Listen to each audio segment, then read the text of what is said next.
শিক্ষার্থী ও দর্শক বন্ধুরা, চলে এসেছি পরবর্তী ভিডিও নিয়ে। আজ আমরা বচন, পুরুষ, লিঙ্গ এই এই এই চ্যাপ্টারে এই মানে পরবর্তী যে অংশগুলো সেগুলো নিয়ে আলোচনা করব। প্রথমে আমরা কি নিয়ে আলোচনা করব? আগের দিন আমরা বচন কাকে বলে, পুরুষ কাকে বলে, লিঙ্গ কাকে বলে, কোনটা কয় প্রকার সেসব নিয়ে আলোচনা করেছি। আর আজকে আমরা প্রথমে কি আলোচনা করব? পুংলিঙ্গ নির্ণয়ের কয়েকটি সংকেত। কি বলেছে? প্রথমে 1 নম্বর দেখো, ঘং, অপ, অচ এবং অল প্রত্যয়ান্ত শব্দগুলো হচ্ছে পুংলিঙ্গ। যেমন পাঠো, তারপরে বাসো, জাগো, এগুলো সব ঘং প্রত্যয়ান্ত। যেমন পর্যুক্ত ঘং সমান সমান পাঠো। তারপরে জয়, ক্ষয়, চয়, এগুলো হচ্ছে অল প্রত্যয়ান্ত শব্দ। তারপরে কর, করক, গড়ক, এগুলো হচ্ছে অপ্রত্যয়ান্ত শব্দ। তারপরে হচ্ছে বোধ, হর্ষ, এগুলো হচ্ছে অচ প্রত্যয়ান্ত শব্দ। তার মানে কি বলেছে? ঘং, অপ, অচ এবং অল, এইগুলো সব বোঝানো এই সমস্ত প্রত্যয়ান্ত শব্দগুলো পুংলিঙ্গ হয়। 2 নম্বরটা কি বলেছে? নং অর্থাৎ দন্ত ন প্রত্যয়ান্ত শব্দ পুংলিঙ্গ। যেমন প্রশ্ন, যত্ন, স্বপ্ন প্রভৃতি। তারপরে হচ্ছে দন্তে নকারান্ত শব্দ পুংলিঙ্গ, যেমন রাজন, তারপরে তক্ষণ প্রভৃতি।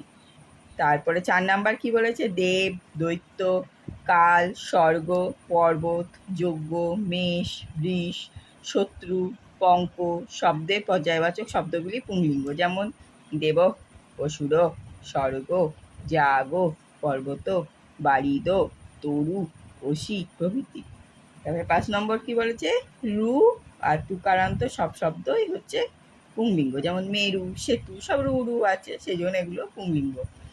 আর 6 নম্বর কি বলেছে? যেসব শব্দে অন্তবর্ণের পূর্ববর্ণ ট, ঠ, তারপরে হচ্ছে থ, তারপরে হচ্ছে দন্ত ন, প, অন্তুস্ত, দন্তস্ব হয়, তারা পুংলিঙ্গ। যেমন শকট, ফেন, অর্থ, ধূপ, হয়, বায়স প্রভৃতি। তারপরে 7 নাম্বার কি বলেছে? দ্বার, অক্ষত, লাজ, অসু শব্দ পুংলিঙ্গ। 8 নাম্বার কি বলেছে? যেসব সমাসবদ্ধ শব্দের শেষে রাত্র, অন্ন, অহ থাকে তারা পুংলিঙ্গ। যেমন পূর্বরাত্র, শেষে রাত্র আছে। পূর্বাহ্ন, শেষে অন্ন আছে। সপ্তাহ, যেমন অহ আছে এখানে, সেই জন্য এগুলো হচ্ছে এইসব শব্দগুলো পূর্বরাত্র, পূর্বাহ্ন, সপ্তাহ, এগুলো হচ্ছে পুংলিঙ্গ শব্দ। তারপরে 9 নাম্বার কি বলেছে? ইমন প্রত্যয়ান্ত সব শব্দ পুংলিঙ্গ। যেমন লঘিমন থেকে লঘিমা। আচ্ছা, 10 নম্বর কি বলেছে? যেসব শব্দের শেষে ধি, ক, মূর্ধন্য, ভ, ম, র, পেটকাটা মূর্ধন্যস্ব থাকে, সেগুলো প্রায়ই পুংলিঙ্গ হয়। যেমন বিধি, গুণ, গ্রাম প্রভৃতি। আচ্ছা, এরপরে কি আছে? স্ত্রীলিঙ্গ নির্ণয়ের কয়েকটা সংকেত। 1 নাম্বার কি বলেছে? আকারান্ত বা দীর্ঘইকারান্ত শব্দগুলি প্রায় স্ত্রীলিঙ্গ। যেমন হচ্ছে বিদ্যা, নদী প্রভৃতি। আর 2 নাম্বার কি বলেছে? তিথি, রাত্রি, ভূ, এই স্ত্রীবাচক শব্দগুলো হচ্ছে প্রায় স্ত্রীলিঙ্গ। যেমন তৃতীয়া, নিশা, ভূ, নারী প্রভৃতি। আর 3 নাম্বার পয়েন্ট কি বলেছে? ঊনবিংশতি থেকে নবনবতি পর্যন্ত, মানে 99 আর কি, সংখ্যাবাচক শব্দগুলি স্ত্রীলিঙ্গ। যেমন বিংশতি, অশীতি, সপ্ততি প্রভৃতি। তারপরে 4 নাম্বার কি বলেছে? কীট প্রত্যয়ান্ত শব্দ প্রায় স্ত্রীলিঙ্গ। যেমন পশ্চাৎ, বিপদ প্রভৃতি। আর 5 নাম্বার কি বলেছে? তিন, মানে তি প্রত্যয়ান্ত শব্দ স্ত্রীলিঙ্গ। যেমন জাতি, মতি প্রভৃতি। তারপরে তল, মানে হচ্ছে তা প্রত্যয়ান্ত শব্দ স্ত্রীলিঙ্গ। যেমন জনতা, দেবতা প্রভৃতি। তারপরে যেমন শোভা, সখী প্রভৃতি। 8 নাম্বার কি বলেছে? আশিস, ধূর, গীর, দাঁড় শব্দ স্ত্রীলিঙ্গ। যেমন দা, ঘি, পু প্রভৃতি। 9 নাম্বার কি বলেছে? অপ, সুমন্স মানে ফুল, সমা, সিক্তা ও বর্ষা স্ত্রীলিঙ্গ এবং নিত্য বহুবচনান্ত। যেমন আপ, সমা, বর্ষা প্রভৃতি। এরপরে কি বলেছে? ক্লীবলিঙ্গ নির্ণয়ের কয়েকটা সংকেত নিয়ে আলোচনা করা হয়েছে। 1 নম্বর কি আছে? পত্র, পুষ্প, ফল, জল, বন, আনন, রুধির, গগন, নেত্র, গীত, উষ্ণ, এই পর্যায়বাচক শব্দগুলো হচ্ছে ক্লীবলিঙ্গ। যেমন পত্রম, পুষ্পং, ফলং, জলম, বাড়ি, আননম, মুখম প্রভৃতি। 2 নাম্বার কি বলেছে? ক্রিয়ার বিশেষণ ও অব্যয়ের বিশেষণ হচ্ছে ক্লীবলিঙ্গ। যেমন দ্রুতং গচ্ছতি। আচ্ছা, এখানে হচ্ছে ক্রিয়ার বিশেষণ। এটা দুটং গচ্ছতি বলেছে, সেজন্য এটা ক্রিয়ার বিশেষণ, সেজন্য এটা হচ্ছে গচ্ছতিটা হচ্ছে ক্রিয়া আর বিশেষণ হচ্ছে দুটং, সেজন্য হচ্ছে এটা ক্লিবলিঙ্গ। রমণীয়ং প্রাত, এটা হচ্ছে আর অব্যয়ের বিশেষণ, প্রাতটা হচ্ছে অব্যয়, রমণীয়ং বিশেষণ, সেই জন্য এটা হচ্ছে ক্লিবলিঙ্গ। তারপরে কি বলেছে, স্ন, স্ন, ত প্রভৃতি তদ্ধিত প্রত্যয়ন্ত শব্দ হচ্ছে ক্লিবলিঙ্গ, যেমন গৌরবম, সাম্যম প্রভৃতি। 4 নম্বর কি বলেছে, অনৎ প্রত্যয়ন্ত ক্রিয়াবাচক বিশেষ্য ক্লিবলিঙ্গ, যেমন গমনম, শয়নম, ভ্রমণম প্রভৃতি। 5 নম্বর কি বলেছে, শত ও সহস্র শব্দ হচ্ছে ক্লিবলিঙ্গ, যেমন শতং নরা, সহস্রং বালকা প্রভৃতি। আর 6 নম্বর কি বলেছে, সমাহার দ্বন্দ্ব ও অব্যয়ীভাব সমাস হচ্ছে ক্লিবলিঙ্গ, যেমন সমাহার দ্বন্দ্ব হচ্ছে ওহি নকুলম, অহয়শ্চ নকুলশ্চ, এইভাবে আসছে। পানিপাদম, পানৌচ পাদৌচ, এরমভাবে পানিপাদম আসছে। আচ্ছা, অব্যয়ীভাব সমাস কীভাবে আসছে, যথাশক্তি, এটা। তারপরে দুর্ভিক্ষম, এগুলো আর কি, সেজন্য এগুলো হচ্ছে ক্লিবলিঙ্গ। আর 7 নম্বর কি বলেছে, ভাববাচ্যে ত প্রত্যয়ন্ত শব্দগুলো হচ্ছে ক্লিবলিঙ্গ, যেমন গীতম, হসিতম ইত্যাদি। তারপরে 8 নম্বর কি বলেছে, অজহলিঙ্গ ক্লিবলিঙ্গ এবং একবচন, যেমন শরণাম, পদম, মূলম প্রভৃতি। 9 নম্বর কি বলেছে, বন্ধু অর্থে মিত্রম আর ভাজা অর্থে কলত্রম হবে, এগুলো সব ক্লিবলিঙ্গ। কলত্রমও ক্লিবলিঙ্গ, আবার এই বন্ধু অর্থে মিত্রম এটা হচ্ছে ক্লিবলিঙ্গ। 10 নম্বর কি বলেছে, অস ভাগান্ত, দ্বিস্বরন্ত, ইস উস প্রত্যয়ন্ত, ট্র ভাগান্ত, উপধায় ল এমন শব্দ ক্লিবলিঙ্গ, যেমন অস ভাগান্ত, পয়স, চেতস, এগুলো হচ্ছে অসভাগান্ত, এগুলো সব ক্লিবলিঙ্গ। আবার ইস প্রত্যয়ন্ত, যেমন সর্পিস, বিষ প্রভৃতি, এগুলো হচ্ছে ক্লিবলিঙ্গ শব্দ। এবার উস প্রত্যয়ন্ত, চক্ষুষ, ধনুষ, বপুষ প্রভৃতি, এগুলোও ক্লিবলিঙ্গ।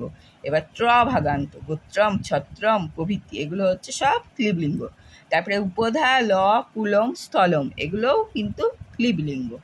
আচ্ছা, এবার লিঙ্গ পরিবর্তন কয়েকটা দেখো, নিচে দেখানো হয়েছে কিভাবে আসছে, পুংলিঙ্গ থেকে স্ত্রীলিঙ্গে আর কি কীভাবে আসছে। অজ, অজা, রজক, রজকী, ব্রহ্মণ, ব্রহ্মাণী, সহোদর, সহোদরা, মৃদু, মৃদ্বি, মৃদু, মৃদ্বি বা মৃদু, আর যুবন, যুবতী, রুদ্র, রুদ্রাণী, দধত, দধতি, এরমভাবে এসছে। তারপরে শ্রেয়স, শ্রেয়সী, মহিষ, মহিষী, তারপরে শ্বশুর, শ্বশ্রু, অশ্ব, অশ্বা, পতি, পত্নী, মহারাজ, মহারাজী, বিদ্বান, বিদুষী, শিব, শিবা, রাজন, রাজ্ঞী, তারপরে নাগ, নাগী, তারপরে কাক, কাকি, কল্যাণ, তারপরে হচ্ছে কল্যাণ, কল্যাণী, কচ্ছপ, কচ্ছপী, গো, গোপী, নট, নটি, এইভাবে পুংলিঙ্গ থেকে স্ত্রীলিঙ্গ। এগুলো তোমরা একটু বইটা দেখে নেবে, তাহলেই হবে।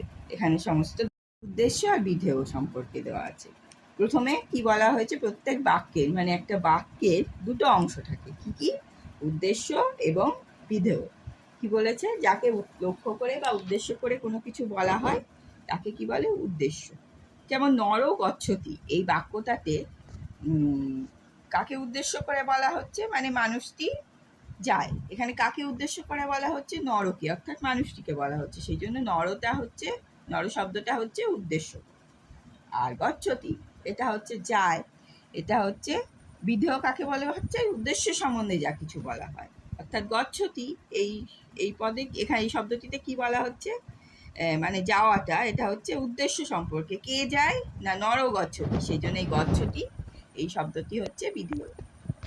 আর এরপরে কি বলেছে, উদ্দেশ্য অংশে কি বলেছে, ক নম্বর পয়েন্টে, উদ্দেশ্য অংশে কর্তার বিশেষণাদি থাকে, আর বিধেয় অংশে কি থাকে, উদ্দেশ্যতে কর্তা থাকে, নর, কর্তা, বিশেষণাদিও থাকছে। আর বিধেয় অংশে ক্রিয়া, কর্ম প্রভৃতি কারক এবং ক্রিয়া বিশেষণ প্রভৃতি থাকে। আর বিধেয় পদ সবসময় উদ্দেশ্যের পরে বসে, মানে উদ্দেশ্যটা সবসময় বাক্যে কি হয়, আগে বসে, আর বিধেয়টা সবসময় পরে বসে। আর ক্ষয়েরটা কি, ক নম্বরে কি বলেছে, বিধেয় বিশেষণ উদ্দেশ্যের লিঙ্গ, বিভক্তি ও বচন অনুসারে হয়। আচ্ছা, বিধেয়টা কি বলছে, উদ্দেশ্যের লিঙ্গ, বিভক্তি, বচন অনুসারে হয়, যেমন নদ্দা, জলং, চঞ্চলং। আচ্ছা, এবার গ নাম্বার কি বলেছে, অনেক সময় বিশেষ্য পদ বিধেয় রূপে প্রযুক্ত হয়ে বিশেষণের অর্থ প্রকাশ করলে বিধেয় শুধু বিভক্তি গ্রহণ করে, যেমন নারীনাং, ভূষণাং, পতি। আচ্ছা, ভয়েরটা কি বলেছে, অজ হলিঙ্গ বিশেষণ ক্লিবলিঙ্গের একবচনে ব্যবহৃত হয়। আচ্ছা, যেমন ছাত্র, মম, স্নেহ ভাজনম, তারপরে হচ্ছে পাত্রম, স্থানম, শরণম, নিদানম, ভাজনম, কারণম, তারপরে প্রমাণম, আস্পদম, পদম, মূলম প্রভৃতি পদ অজহলিঙ্গ। ত্যাগই সুখের হেতু, ত্যাগ এবং সুখ কারণম। আচ্ছা, বেদ প্রমাণং বেদাং প্রমাণং। আচ্ছা, 19 নম্বরেরটা কি বলেছে? ঊনবিংশতি থেকে সংখ্যাবাচক শব্দগুলো হচ্ছে অজহলিঙ্গ। এরা নিজ নিজ লিঙ্গ ত্যাগ না করে যে কোনো বিশেষের বিশেষণ রূপে ব্যবহৃত হয়, যেমন বিংশতি বালকা, বালিকা, ফলানি ইত্যাদি। কিন্তু বিশেষ্য রূপে ব্যবহৃত হলে এদের লিঙ্গ ও বচন সংখ্যাবাচক বিশেষণে ব্যবহৃত হয়, যেমন একা। কিন্তু বিশেষ্য রূপে আচ্ছা একা বিংশতি, বিংশতি, পঞ্চবিংশতয় ইত্যাদি। জয়েরটা কি বলেছে? প্রকৃতি বিকৃতি ভাবে প্রকৃতির বচন অনুসারে ক্রিয়া হয়, যেমন একটি গাছ 5খানা নৌকো হয়, একবৃক্ষ পঞ্চনৌকা ভবতি। আচ্ছা, দুধগুলি দই হলো দুগ্ধানি, দধি, অববন। এখানেও এটা দেখানো হয়েছে। এখানে উদ্দেশ্য বিধেয় মানে আর কি দেখানো হয়েছে এরকম ভাবে। এর পরবর্তী ভিডিওয় আমরা বচন, পুরুষ, লিঙ্গ এই অধ্যায়ের অনুশীলন নিয়ে আলোচনা করব।